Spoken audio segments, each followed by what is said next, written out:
Hello everyone and welcome again to another episode of VBlogMag. In this episode we're going to go through the pre-race preparation for the Argos Cycle Tour, and we're going to start off with what's in the bag. But before we get stuck into what's in the bag, I just want to tell you basically why I'm going through this exercise as a pre-race prep. I must say, I think that even once you've done loads and loads of Argos cycle tours, the night before you can still end up with butterflies in your tummy, and that's the exciting thing about the Argos cycle tour. It's always interesting, there's great crowd participation, and it's just a fun event to be in. So it is, even the preparation is a lot of fun. So I thought I'd just step through a few bits and pieces to help you prepare, to make sure you don't forget some critical bits along the way. And perhaps you might be able to pick up a few tips from what I do. And if you have anything that I've missed out, then certainly do post comments, as I'm always open to learn a new tip or two. Okay, let's get stuck into what's in the bag. Okay, so this is the bag that we got at registration. And as we open up, we can see that we get this Hollard bottle. It's a bottle that I generally use right throughout the year. You get loads of bits of paraphernalia, seating information, advertising. These people must pay a lot of money to have those bits stuck in there. Again, more promotional paraphernalia, all goes into the paper recycling. You get some little sample products, some washing up stuff. There's some more paraphernalia, a bit of breakfast, energy bits and pieces. Then what else do we get? Some cereal, which I've already tucked into. Some hair shampoo, not a bad sample. A bar one for some energy, not bad either.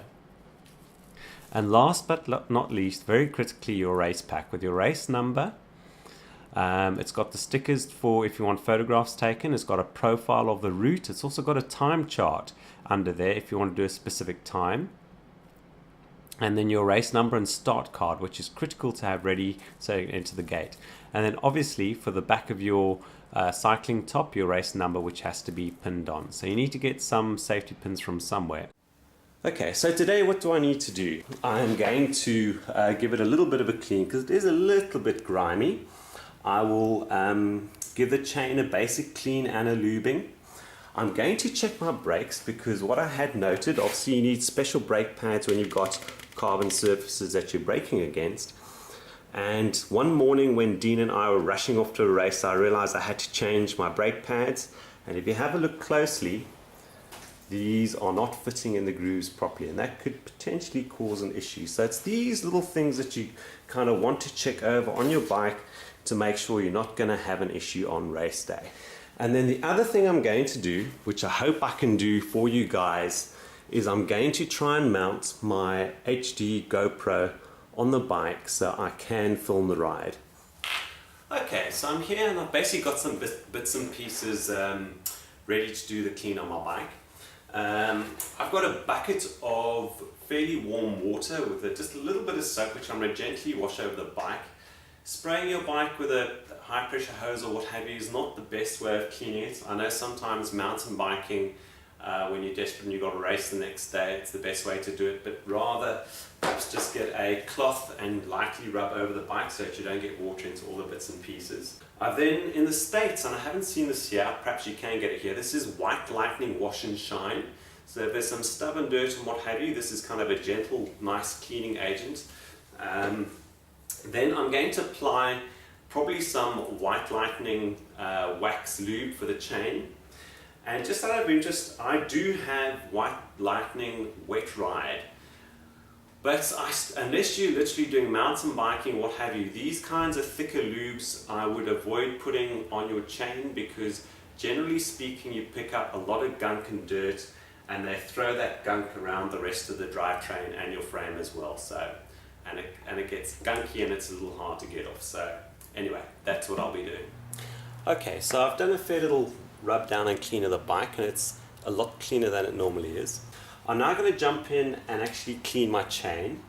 And something I just wanted to show you was I bought in the States one of these Park Tool Cyclone chain scrubbers. I always thought these were a gimmick, but it has to be said, it works a treat. They really work well. You fill them up and What I can also recommend is you use a citrus degreaser. It's natural, it's not flammable, it's not ugly and dirty like some of the other degreasers. You simply put that in here, put the cap on over the chain, turn the chain through there, and it really does give it a good scrub. So I'll give it a bash now.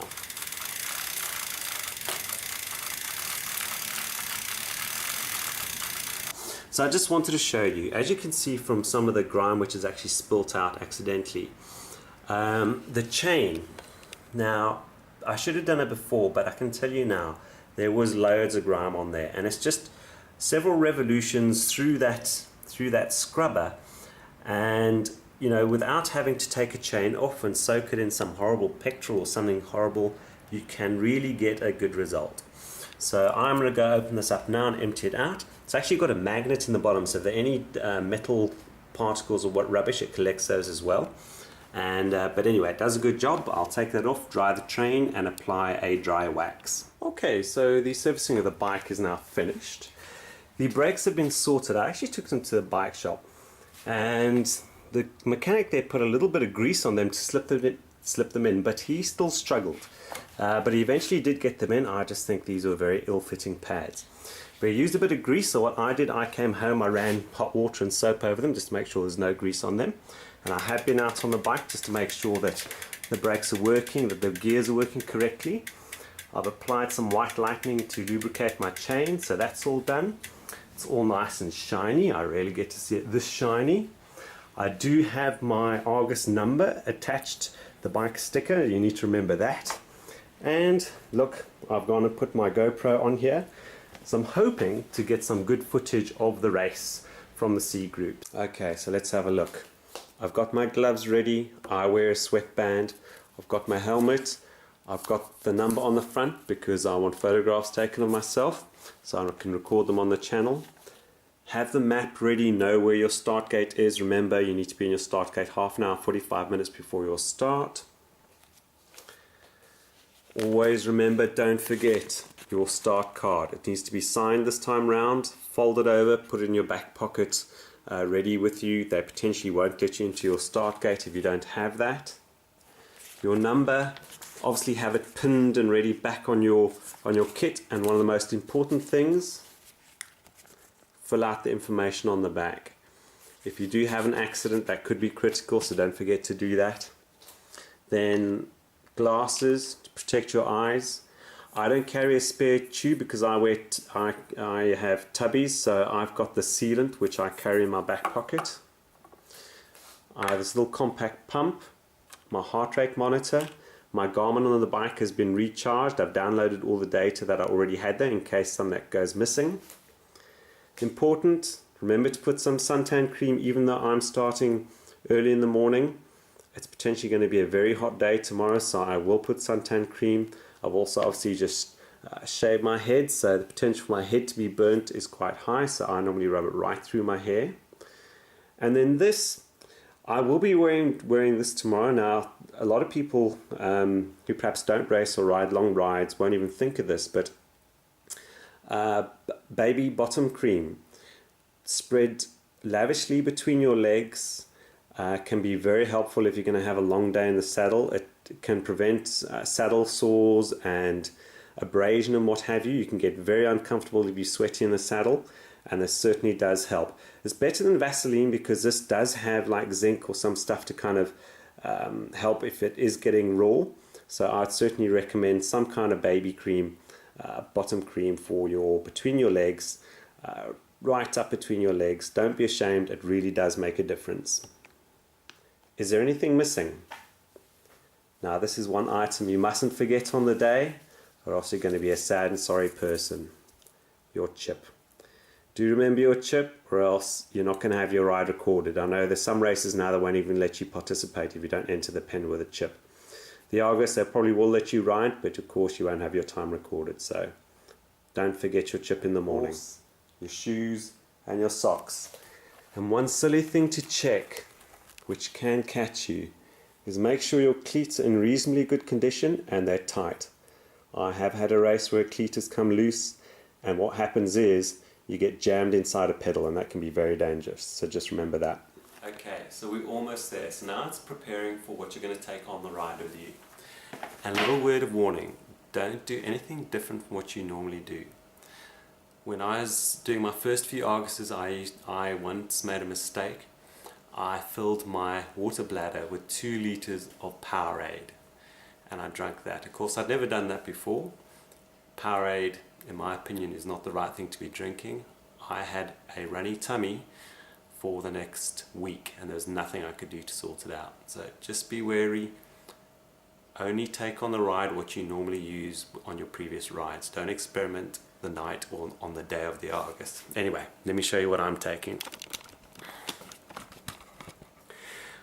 So often the debate for some people will be, is it going to be a 1-bottle ride or a 2-bottle ride? Now certainly, if you're going to have a long ride and you don't want to get off your bike, then you're going to have to take 2 bottles.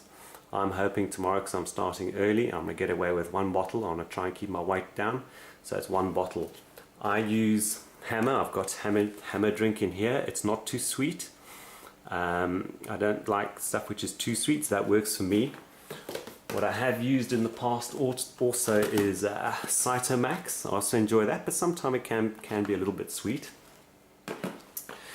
My good friend Dean, because he's been rushing around, didn't have goo, so I went and bought some goo for him. Now, I used to use goo. I just found it a bit thick and syrupy when you're on the ride. Also, my one bit of advice is, if you are a goo user, get a bottle so you don't have to tear these off and litter along the way, or try and stuff these in your pocket. Far easier to put them in a container like this and drink from this when you need it. What I do, I make up my own little mix. I get a mug like this with some boiling water in it. I mix in some peanut butter, Nutella, honey, and golden syrup, and I mix that all up, and it's quite a fluidy mix. That makes it, I like the taste of it. In my mind, it's got all the nutrition I need. I've been using it while I've been racing for a while now, and it seems to work, and it goes down easily, and a lot cheaper than goo. So that's what I use. And then if you're doing long rides and you're doing 2 bottles, what I do is I mix a meal replacement like this Ensure. There are loads of other products out there, but a meal replacement which has got protein and vitamins to give you a sustained energy on a long ride. But before any race, even if it's I won't take this on this race obviously, but before the ride I will drink a bottle of this to make sure I'm fully hydrated before the start of the ride, and that is what I'll do. That mixed in here nice and cool. And also, generally speaking, I'll always also try and have a bottle of this ready for after the ride, because that golden hour after your ride you want to nourish your body with protein and nutrients so that your muscles are ready for the next day. Okay, so that's it. I hope there's some value in all those tips and bits and pieces for you, and I hope you have a great ride. Whether it's tomorrow, you might obviously not see this video by the time you're riding, but it's good value for any other racing or future Argus cycle tours that you may do. The one thing is, a couple of important rules. First of all, be safe and enjoy your ride, and then worry about your time. If you have a puncture or your chain comes off, do not suddenly steer to the side of the road. I even see guys in the higher groups who should be well versed in this, don't do this. Put up your hand and hold your line and wait till people are safely past you, and then sort out your problem. Another thing, if there's a crash in front of you, try not to look at the crash, look at where you want to go to avoid the crash. Get round, don't look at the crash, carry on if you manage to avoid it. If there's a crash behind you and you can hear bikes going down, do not look back. Again, I see people doing this in a ride and I yell at them. As soon as you look back to see what's happening in the crash, you suddenly move off your line and you potentially take other people down. Please use your head in that regard, it's very important. People can get badly injured, they can break bikes, it's a lot of money. Crash behind you, do not look back, carry on going forward. If you've got a problem, hand up. Anyway, hope you enjoyed this video. If you found any value in it, please subscribe to this series and give it a thumbs up. Thanks a lot.